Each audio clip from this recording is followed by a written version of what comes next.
We are back with day 7 of March Madness, and 6 days in, we have five daily records so far. Incredible performance, capped off by our number 2 day in company history yesterday with 505 leads. If we want to make it 6 daily records out of 7 days, though, we're going to need to perform because the record for a Thursday is 531, which we set just a week ago. But I'm really excited because we're going to switch up the video a little bit today. And I have with me some of the future leaders of the company, some of our CLC, our Canvas Leadership Council members here. And these are the guys that are meeting with us and talking leadership and trying to get to that next level of growth within the Canvas department. So I invited those guys in. There's a TM here, there, a district as well. But I want to get their opinion on what they're seeing out in the streets for March Madness, what type of perspective they got. And then we're going to go through all the standings and talk a little shit as well. So CLC guys, whoever wants to jump in first, you're more than welcome to volunteer. Who's standing out to you guys? Who are you seeing outside of your own van? What vans are impressing you so far in March Madness? Nate, you want to go first for me? Yeah, let's do it. So there's a few vans that we can definitely shout out. Obviously, we know if anyone's been active in the DeBella Canvas Masters chat, you know about Tri-Cities and Alex over there. So I'm not going to touch too much on that. What I'm most impressed by is the van that I was actually able to visit with down in, up in Bellingham. Brand new, spanking new van, finding a way to win out there, finding a way to make it happen and still be able to produce despite the fact that new van, new office, new territory, and they've been able to make it happen. So I've been really proud to see the results from them. And on top of that, Federal Way, they're operating with the very small team, and they've been able to be successful with that. While also now that I know they have new hires coming in, so they're growing that while being able to lead from the front. And so been really cool to see that from those two guys in our region. That's awesome. Thanks, Nate. Nate out of Bremerton, Washington for us, the Puget Sound, one of our leaders up in Washington. Dennis, you want to go next for me? Dennis is one of our drivers in Boise. He's been helping out some other branches for us in the Utah area as well. So Dennis, who's standing out to you? Well, I got a couple of them for you, Stu. So two of them, I visited both of these offices a little while back. I visited Ogden, and Braden is the leader out there in Ogden. They were tossing up 4s and 5s pretty regularly, sometimes 3s and 2s. That has shifted. So Ogden is an up-and-comer. I love watching the growth. So I've really enjoyed working with Braden. Braden hits me up regularly, but he is doing the thing right now, and he's trying to build a team of people that are actually going to go out and live our vision here at DeBella. So I'm really excited for Braden, excited to see what he does next. He actually beat us, so I have to tip my hat. But yeah, no, Braden's doing amazing things in Ogden, Utah. The other one that I'm watching right now, it is a leaderless van out in Logan, Utah. And 2 days, I believe, somebody correct me if I'm wrong, but 2 days, a one-man van from Logan, Utah beat their competitor, which was a van full of folks. So I'm looking out for Eric Curtis over there in Logan, Utah, and excited to see who the next leader is out in that direction. But good job to both of those branches, going out and killing it under difficult circumstances, especially the guy that's rocking one canvasser in a van versus a whole team. So props to anybody who feels like they can go out and do that. Thanks, Dennis. Tyler, I'm going to call on you next. So Tyler coming out of Spokane, he's been jumping around here to a couple other bands helping out as well. Spokane always just dangerous as hell in these types of tournaments because these guys turn it on at any given time. So Tyler, what are you guys seeing out there in Spokane? Who are you noticing? The more obvious ones, I would say Tucson and Rochester. I mean, they're out there killing it, pushing 20s some days. So yeah, that's definitely what we've been seeing. They're definitely going to be a pretty tough competition once it comes to the top 16, top 8, that kind of stuff. Nice. Spokane guys always looking for the next rounds. I love it. They're always scouting the competition for the finals. So Sean, I'm gonna come to you next. So Sean's over in Colorado Springs. He's now got 2 vans over there running in March Madness, both having some success. So Sean, what are you guys seeing over there? Anybody standing out to you? I'm keeping an eye on Las Vegas and on Austin Van 1. Austin hadn't been throwing up that much numbers for a while there, but they're making a big turnaround this month. So it's cool to see them up, I think, rank 3 in their group right now. And same thing, Ogden is throwing down. Cool. Excellent. So now Colton, I think you're my final CLC guy on here unless I missed somebody, but Colton and Bend are reigning, defending two-time Canvas Manager of the Year, Colton Goodwin. So Colton, what are you seeing over there in NIS land of Bend? um NIS land, I don't know, not so much. I mean, obviously March Madness is around confirmed leads. And right now I got to shout out my boy Colby over in Medford, just because he's a part of the region, and it's really cool seeing him compete. He had a heck of a day yesterday and almost took out Tucson.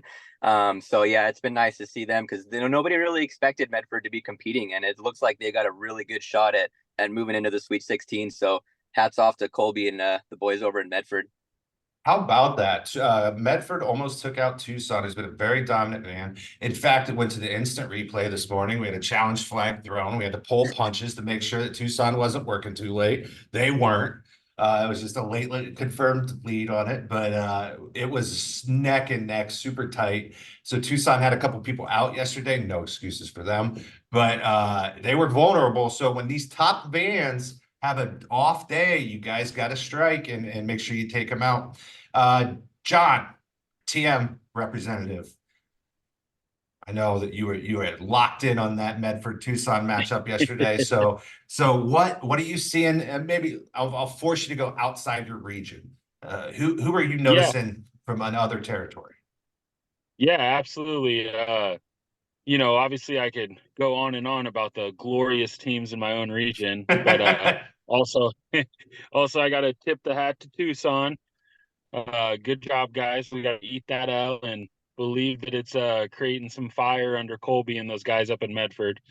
Outside the region, someone that I didn't really expect to excel in March Madness because he had such a slim crew is Ryan up there in Rochester. He's definitely proven to me that he can build a successful team, and with Obi as his TM, the sky's the limit for those guys.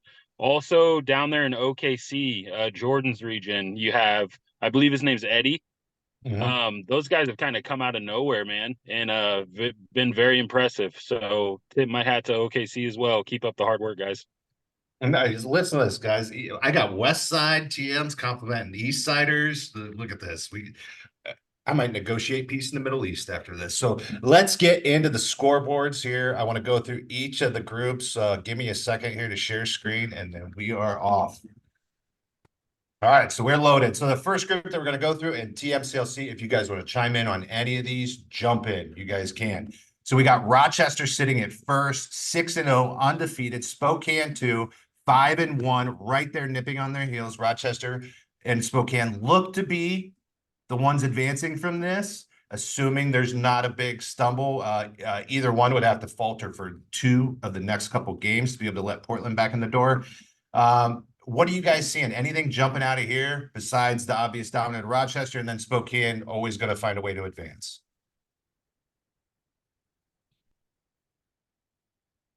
What I'm seeing here is it looks like, who's STG? St. George. St. George. Although the record doesn't reflect it, look at that number next to that, 44 points. That's ahead of the other 2 vans right ahead of them. Really impressive to see that, although maybe the matchups haven't worked out for them quite right. Their point differential is pretty solid, and obviously their total points is great. So 44 leads in this amount of time is very impressive, and it's a great pace for the month. So hats off to them for sure. Yeah, great point. And you've seen a couple of vans like this. The one I've noticed a lot is Westboro. Westboro's been trying. They've been throwing haymakers at people. They just keep getting every van's best performance every day. They've run through a rough schedule, but have put up a lot of leads. So you're going to see that it's a consistent day over day performance. If you have 20 leads one day and then you come out with 5, you're going to catch that L on the 5 day. So let's move on to Group B. So we're not here for too awful long. This is the group of Tucson, and we're going to have Tucson squaring off against Denver 3. Keep an eye out for Denver 3. They are known to be able to put up a big number on a random day.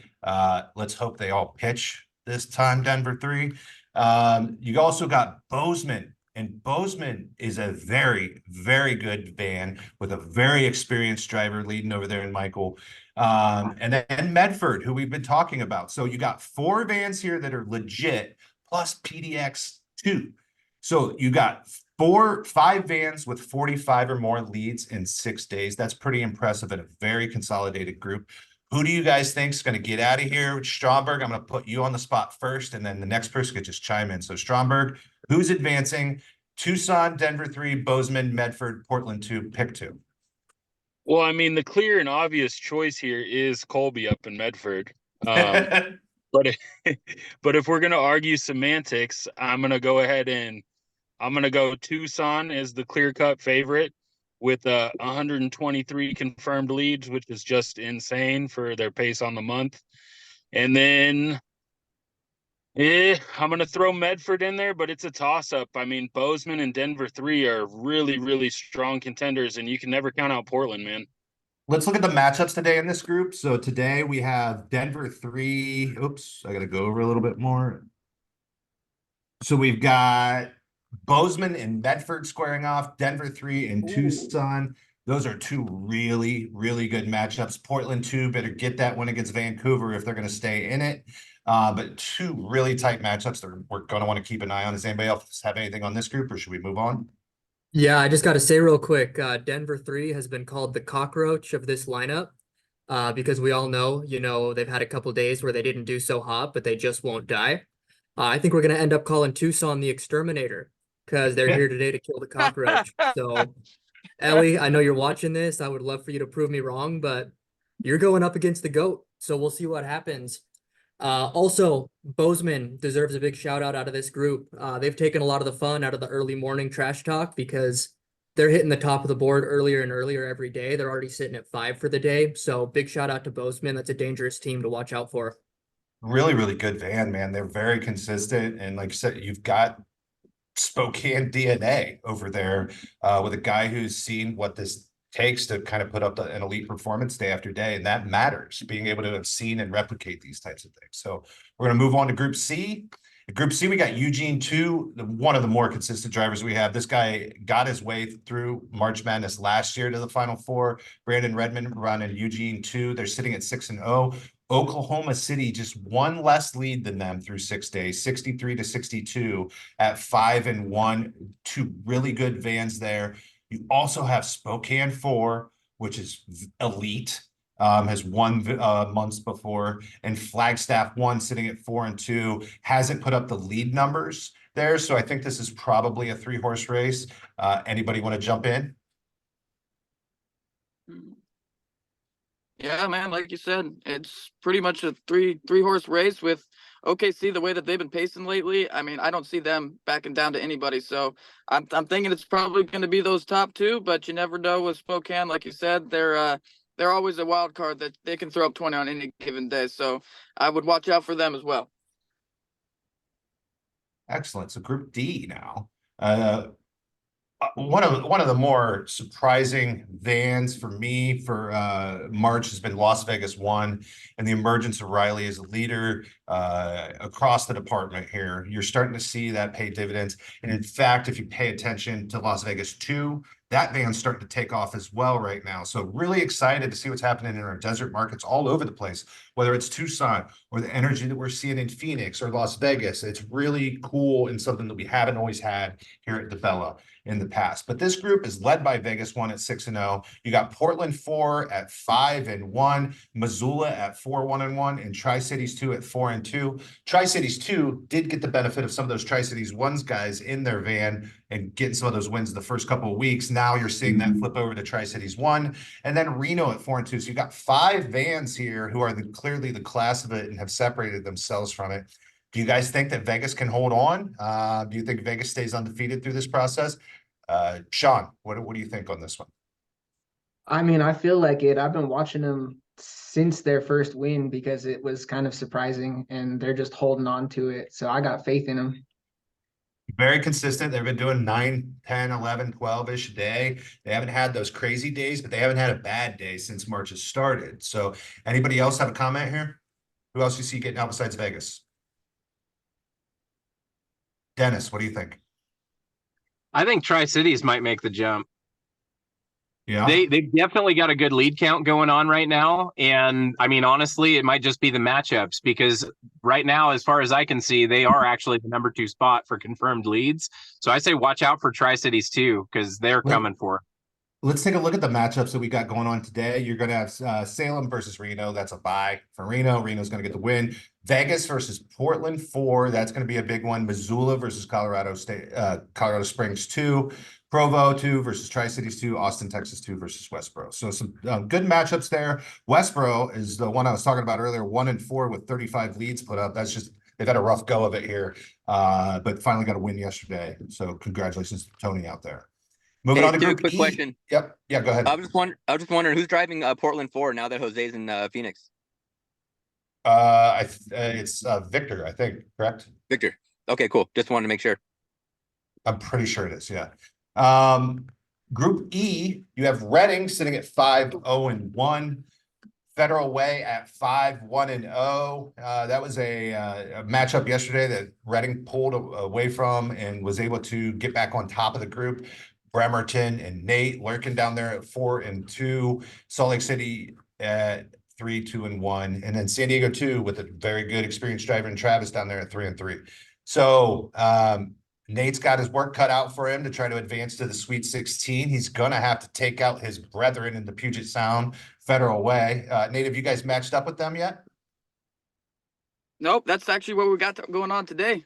I'm excited. Yeah, it's us for a step, and that's going to be the determining factor. If we lose, we're eliminated. We have no chance. If we win, we're tied with them. We have the tiebreaker with them, and we're looking pretty for the rest of the time. So, but preaching that with my guys that this is the most important matchup we've had left. It's the during meetings. I ain't trying to see him with his bragging little face on there. So yeah, no, we're preaching a big win today. We need it. All right, let's go get you one. Next group. Group F, we're almost through here. So we got Spokane 3, undefeated, Animals, 65 leads, 6-0, Bellingham, really good van as well, coming out of nowhere, 5-1. That's a newer branch, just opened in January, and they're already producing. So we've had a couple really new branches here between Tucson, Bellingham that are exploding upon their opening. Austin, Texas 1, led by Brendan at 5-1, and then Dallas 2 at 3-2, Spokane 1 at 3-3. So what do you guys see in here? Bellingham, Austin. I think Spokane's going to get through for sure, but Bellingham, Austin, Dallas. Who do you guys think gets out from that group? Got to go with my guys in Bellingham. I trust Griffin. I trust Brandon. Epiphany's got the experience. You know, just going to come down to matchups for these last few days, but no, they make it happen early and often. So I'm going with my guys in Bellingham. Okay, anybody else? Spokane 1 might be an upset. They're coming for it. I mean, at this point, they've got 38 points on the board and only 3 wins. So, I mean, watch out for what happens in those last-minute upsets. They might be an up-and-comer. Okay, I could see that for sure. Spokane, it doesn't matter the number. They're all awesome, and they're all going to be able to produce a big number on a given day. Moving on, we're going to go down to Group G. You've got Colorado Springs sitting at 5-0-1. Sean's got to be feeling pretty good about himself right now. You got Idaho Falls at 5-1. Placerville at 4-2 has been an awesome van. They come out of Reading as well, so they have some of that championship DNA over in Placerville. They took a big loss, though, the last 2 days in a row. So not been the best 2 days for Placerville, but Colorado Springs, Idaho Falls with the advantage to advance. 2 veteran vans there. What do you guys see happening in your group? Sean, what do you see? I mean, a couple of these vans are just waiting for us to make a mistake. So we really got to hold it down through the last 2 days here. Yeah. The tie with Tri-Cities probably scared you a little bit back into staying frosty on things, right? Do you think that helped your team on the long run of having that tie and keeping them engaged? Absolutely. It's definitely kept us from counting people out too early in the day. Yeah. Good. Well, keep pushing. You're going to have a rough go here with Idaho Falls, Placerville on your heels. So we'll see how it ends up. And then our final group, Group H, you've got one of the more surprising vans here. Ogden sitting at 5-1, Yakima at 5-1, Eugene 1, Jake from State Farm at 4-2, Portland 5, my guy Joe at 4-2. So you got 4 really good vans. Eugene 1 has thrown up by far the most leads, but has also lost twice. So how do we see this one shake out? This has been an inconsistent group. So this is still kind of anybody's game. Anybody have a favorite? Don't count Boise 2 out yet. We're coming. Oh yeah. We are rebuilding. Yeah, absolutely. We are rebuilding right now, and I'm out with my guys every single day. We are hungry, so don't count us out just yet. We're coming for it these last few days. Good to hear. Well, Good to hear. Go I ahead. I can tell you for a fact that nothing pisses those guys off in Eugene more than those 2 losses on their record. So expect them to step it up huge these last few days. They're coming for the top spot. They're only Well, 1 game yeah. back and they got 70 leads. Sheesh. Yeah, they're coming for it for sure.